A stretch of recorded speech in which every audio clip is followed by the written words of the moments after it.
So thank you. Welcome for our lesson today. And we want to look at the new topic that the government of Kenya. But before that, the other time we looked at law, peace, and conflict resolution. We defined what is law. We also defined what is peace. We also defined what is conflict. Then also we looked at the symbols of national unity. We talked about the flag. We have the coat of arms. We have the national anthem.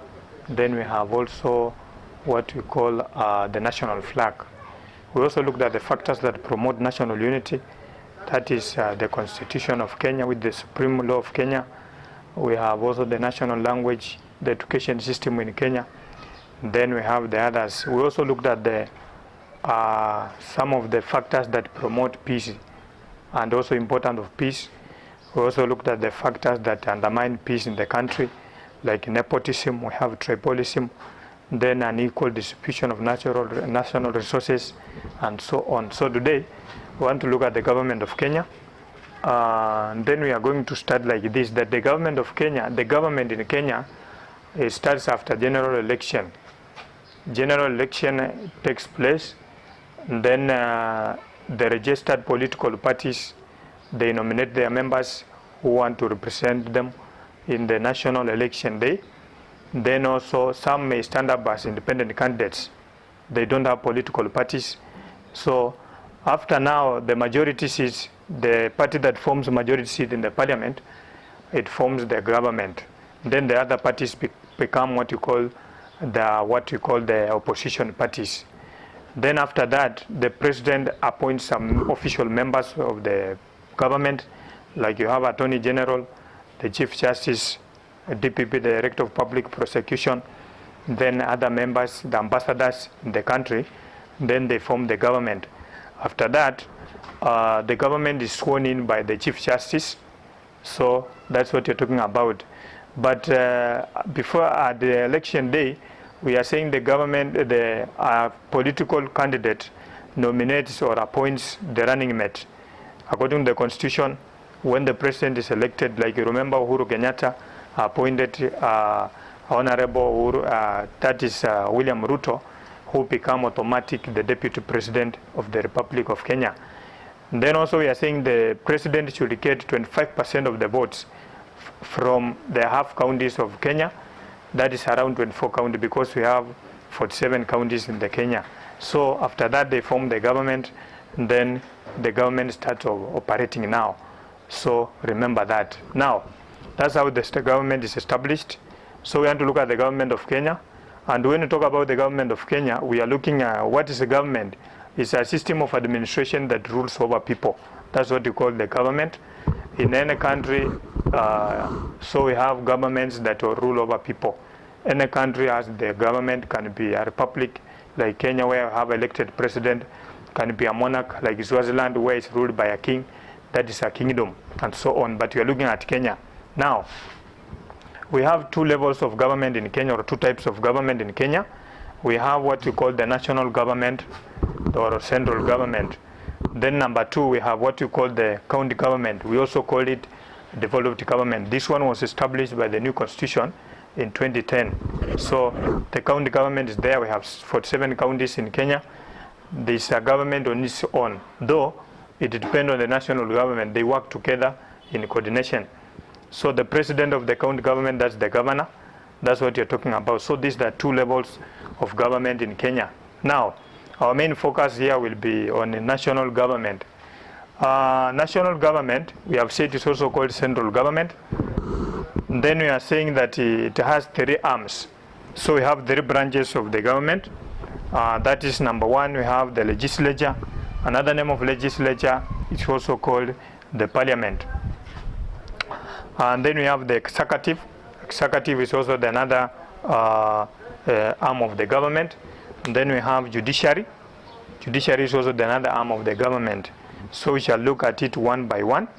Number one, we want to look at legislature. Legislature, we have said, is also called the parliament. And the main role of legislature in the Republic of Kenya is to make laws. And when we come to Kenya, we have, according to the new constitution, which was promulgated in the year 2011, we have two houses in Kenya. That's the upper house, we call it the Senate. Then we have the lower house, which is called the National Assembly, where we have the MPs. Then the upper house, that's the Senate, where we have the senators. So we want to look at legislature, also called parliament. It makes and amends the law of the Republic of Kenya. Then we want to look at the composition, or what is made up of. Then also it's made up of two houses. We have said we have the National Assembly, then we have the Senate. Senate is also called the upper house. Then we have the lower house, that is the National Assembly. Now, National Assembly has two elected members representing constituencies. They are the people we call the MPs. So there are 290. So they represent constituencies. So we have 290 constituencies in Kenya, represented by our members of parliament in Kenya. Then we have also the National Assembly, we have 47 women representatives. This one represents the county. So they are there. Then we have 12 nominated members. Who nominates the members in the parliament?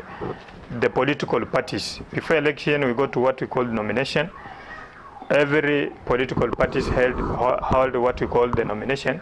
So they nominate their members to represent them in the National Assembly. So we have 12 nominated members in the National Assembly, and they are nominated by the political parties.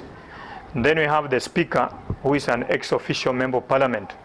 And we call him the ex-officio member of Parliament because he's elected by the members of the House. Then he does not represent any constituency because this person also is elected through by the members of the House. When we talk about the members of the House, and then we are looking at the Senate. Mr. Kenneth Lusaga, the Speaker of the Senate, was elected by the senators or the members of the Senate. Talk about Justin Muturi, that is in the National Assembly. He was elected by the members of the National Assembly. Then we have also the County Assembly. It's also a kind of parliament at the county level. So the speakers are ex-officio members of parliament. They are elected by members of the House. So functions of the National Assembly. Number one, we have said the main role of National Assembly is to make law. So it makes the law in Kenya. Then number two, represent the interests of the constituencies. We have said in the parliament we have 290 members representing the constituency. So these people, they represent the interests of the constituency in the parliament. Then number two, it makes laws. So we have said the main role of National Assembly is to make the law in the Republic of Kenya. So it makes the law that govern the country. That is number two. Then number three, discuss the issue, important issues affecting the national government or affecting the country. So that's what you're talking about. So they discuss important issues, like you have seen the issue of coronavirus.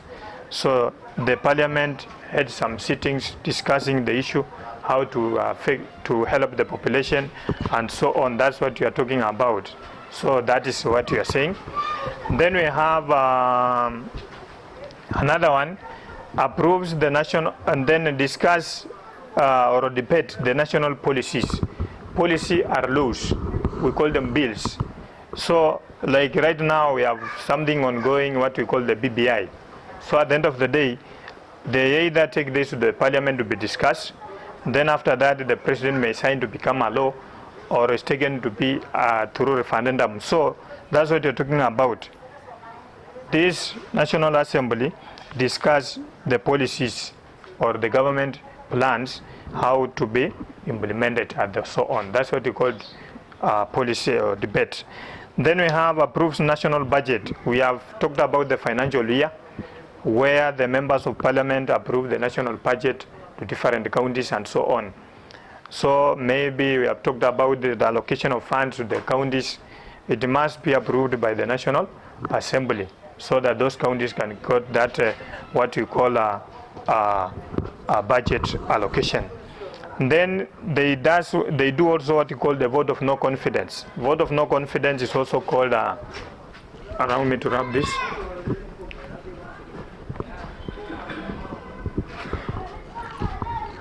So we have what we call a vote of no confidence. or impeachment.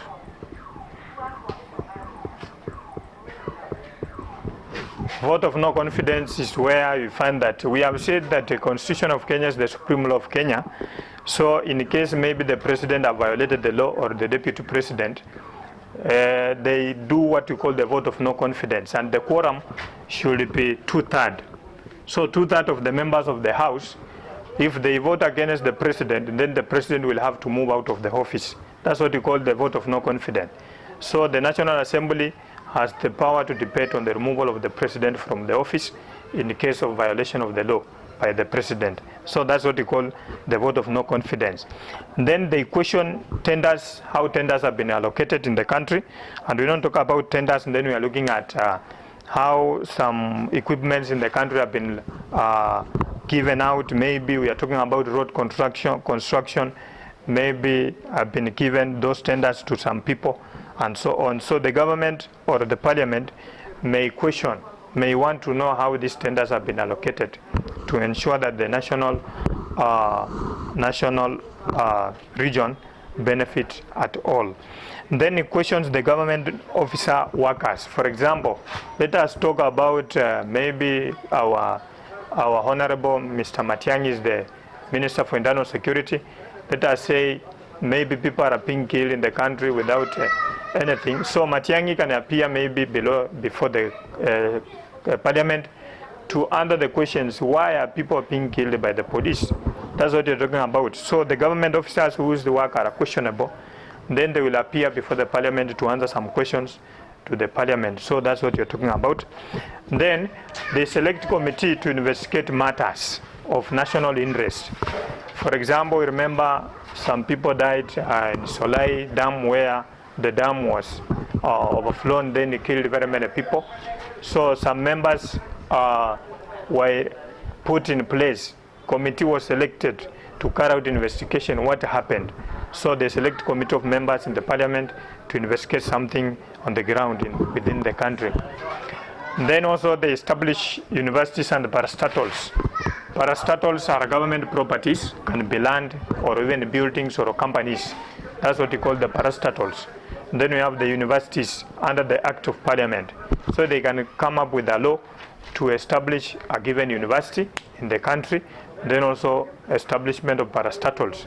And the parastatals, we have said, they are government properties. That's what you call parastatal, like building and the land and so on. Then they approve presidential appointees. Appointees are those people appointed by the president. We have said after the formation of the government, the president appoints some people like Chief Justice, Attorney General, Director of Public Prosecution, the DPP.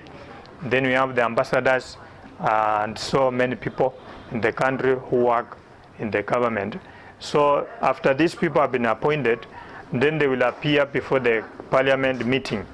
They will answer some questions. For example, let us give an example. This is a Chief Justice have been appointed by the president. So he will appear before the parliament to be questioned. Now, we assume that you are now the member or the head of judiciary in Kenya. How will you solve cases or how will you ensure justice in Kenya? Then the person will be able to defend himself before the committee of the parliament. Approves war or a state of emergency. So in case maybe the country wanted to start a war with other country, the president will not just stand up and then say we want to start fighting. No. He will take the matter before the parliament. The parliament will look at it, then it will approve if the war should go on or if the state of emergency should go on. That's what you're talking about. And then also you remember what happened. I think that's all. Then we have number 2, House number 2. You have to look at the Senate. Senate, we have said, is also called the upper house. It's made up of 47 members representing the county. Those are senators. Then we have 2 youth representatives, both male and female. So we have 2 youth representatives representing the interests of the youth, because we know very well youth are the leader of tomorrow. So those people, they are in the the Senate. They represent the young people, and it is both male and female for gender equality. Then we have 2 representatives of the people with disability. And when we talk about this disabled, and then we are looking at the lame, the blind, then also the deaf and so on. So those people, they also represent the young people in the Senate. That is also male and female for gender equality. Then we have also, I think those are the members of the Senate. Then we have the role of the Senate. Senate represent the interests of the county, because we have said that we have the governors, or sorry, the senators who represent the county. There are 47 number because we have 47 counties. That's what we're talking about. Then it also approved the law concerning the counties, because the main role is dealing about for the county. So any law concerning the matters affecting the county, then the Senate approved this law to affect the county in a positive way. Then another one determines finance allocation on the counties. We know very well when the government is every financial year, they allocate some money to the county. So the Senate also has the power to determine if there is a senator who feels that his county have been violated or have been mistreated, he has the right also to issue out these views and so on. So it determines the county allocation funds by the national government. Then participate in removing of president from the office. This is the one that we have called the vote of no confidence. We have said after the National Assembly have voted 2/3 of the quorum of the members of parliament, they don't have powers or just to remove the president from the office. So they will have to forward the matter to the upper house, which is the Senate. The Senate also will select around 11 members of the committee to investigate what violation the president has done. So they will also work out also, if they feel that it is right, then they can vote out the president. We call it impeachment. And then the second arm of the government, we have what we call the executive. The main role of executive is to implement the government policy or the government law. Then executive is made up of the president, who is the head of the government, the chief commander of the armed forces. Then you have the attorney general, the head of the head of law departments in Kenya, the legal advisor to the government also. Then we have the CAs, or the cabinet secretaries. Cabinet secretaries are those we call the ministers. That was according to the new old constitution, but right now we call them the cabinet secretary, like Fred Matiang'i, the internal security minister. Then we have Amina Mohamed for sports and so on, Mutai Gagwe, CS for health in Kenya. So there are members of the cabinet. Then we have secretary to the cabinet. Then we have a person called Director of Public Prosecution, Nordin Haji. So he's also a member of the cabinet. The role of the DPP is to take the people to the court to be prosecuted in the case of violation of the law, those who are at the top. Then we have lastly the public servant. Public servant are government officers like DO, DC, chief, assistant chief. They are the one we call the public servants.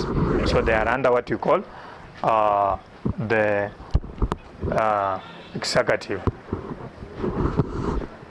So I think that's all about the National Assembly, or the first arm of the government. We have talked about the legislature, the role. So I think here I established the second arm of the government, that's executive. We have looked at the composition of the executive, talk about the president, talk about attorney general, and I've given some of the functions of attorney general. We have said this, the chief legal advisor of the government. He advises the government on what to do. Then we have the secretary to the cabinet. Then we have the TPP, Director of Public Prosecution.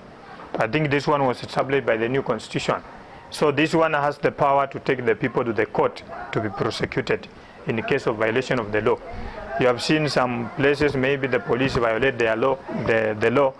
They have called for Nurdin Haji, that's the TPP of Kenya, to take them to the court of law to be prosecuted according to the law.